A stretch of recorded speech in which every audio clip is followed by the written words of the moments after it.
Okay, now the process over the days of brush, cut and rolling while there's moisture in the pitch has been ongoing, but here we are the day before the match and we've got the pitch almost in the state of readiness.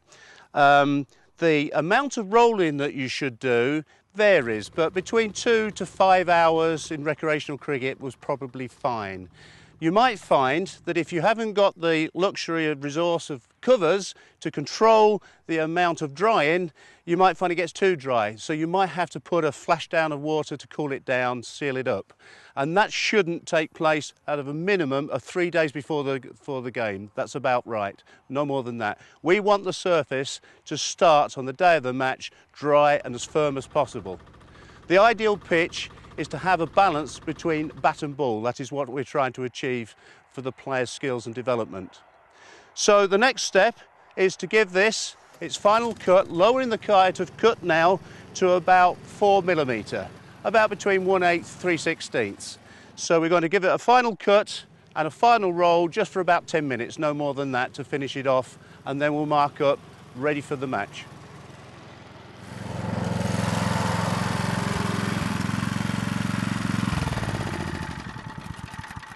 Thank you, Dan. Now, it's surprising enough to show you how much grass has come off that cut. So people are often surprised just how much comes off the final cut of the pitch, but don't throw this away. Don't throw this away. We can actually use some of these clippings for a bit of camouflage in our repairs, what we call groundsman's paint. So there we have it. We're giving it its final 10-minute roll and a cut, and now we're almost ready for the match itself. Just take a closer look at this surface.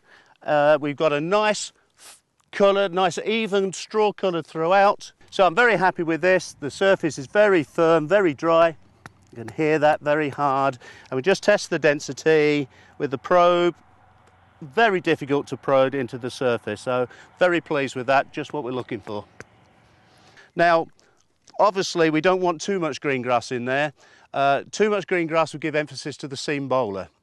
Not so bad for first class cricket over 4 days. A little bit of seam movement is fine on the first day. Then as it wears progressively, the spinners come more into the game. But at recreational cricket, this is what you're looking for. A good balance between bat and ball with a bit of pace and good bounce. Players can play their shots and there's something in it for the bowler. So very, very happy with this. All we need to do now is mark up, put the stumps up. And now we're ready to mark out. And this is where you can see the importance of squaring off and laying out all these T marks, because all we need to do now is simply put a line along these key T marks, the back end of the crease, and we will know that this is exactly 66 feet from one stump to this edge on this stump. Okay, the first stage we do is to find the centre stump. That we do by measuring from the centre of the tee to 5 foot. I just make a mark on the line,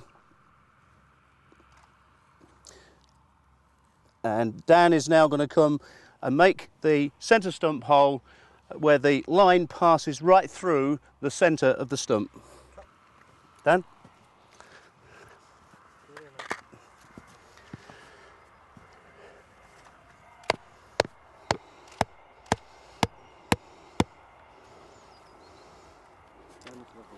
Again, using the T-pieces to ensure accuracy.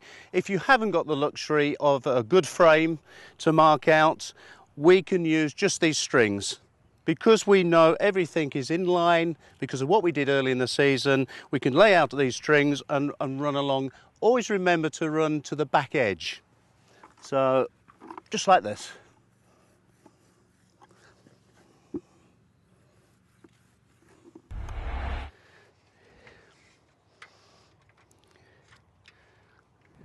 Okay, of course, if you do have a frame like this one, please ensure that it is accurate. Make sure you measure it before, and there's always a lot of give. So these make life a lot easier because you just wrap around the stencil with the lines. Now, when we're putting the lines in, we want to use a whitewash that is clear and precise and nice and bright, with a line measurement no more than 1 inch, no less than ½ inch. For me, I preferred 3/4 of an inch because that's half the width of the stump, and that worked for me. But in all cases, we must make sure that they're all put down and measured correctly in accordance with the laws. There's two more additional markings we've got to make for most recreational cricket, and that is a mark either side, 1 foot either side of the centre stump. Again, measure to inside, always to inside edge.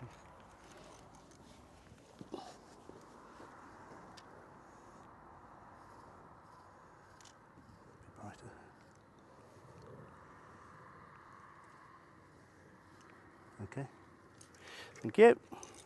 There's one more marking to make, and this is down the side of the pitch, 5 foot from back edge of the popping crease along the pitch. That's it.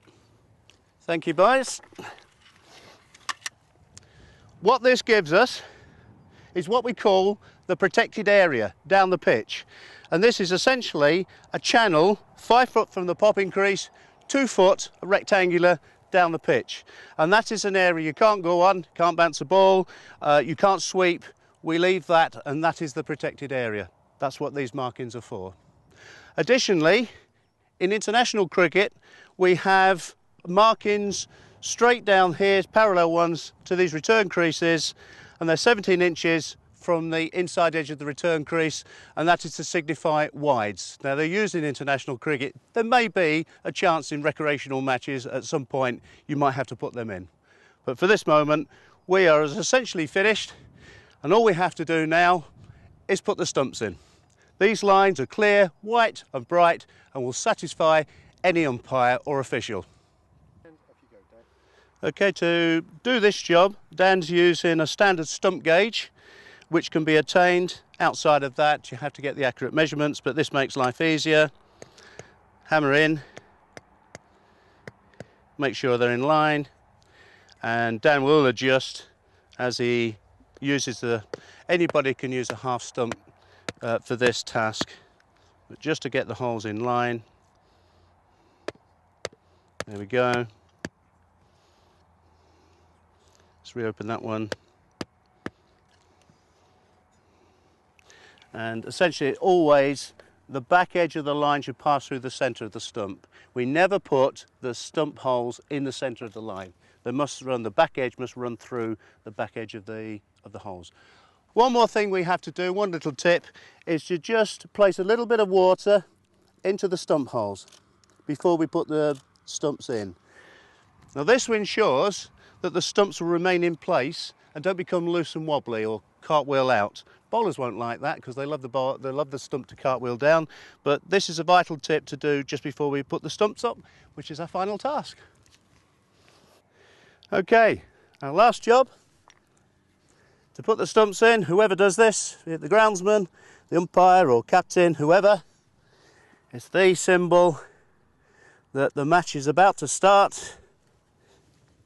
And there we have it. Make sure they're nice and straight. We have the bails. And essentially, job done. All we need to wait for now is the players to come out so they can perform to the best of their ability because you've performed to yours. Job done. Now, when players come onto the cricket ground, what's the first thing they do?